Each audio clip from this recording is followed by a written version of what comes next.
this video, we will introduce the Content Bank and discuss how H5P content is integrated with Moodle. The Content Bank is the space within Moodle that enables you to create or upload H5P content and store it there to share it across courses. To get started, let's begin on a course page. From there, the Content Bank can be accessed through the navigation tray on the left side of your screen. Open the tray by clicking the navigation icon in the top left-hand corner. Scroll down and click Content Bank.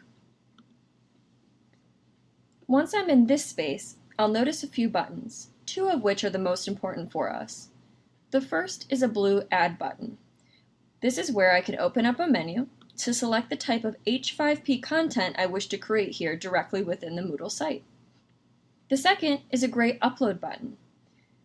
If I've already created H5P content and have it downloaded to my device, this is where I can upload it into the Content Bank, where it can be stored and accessed within Moodle.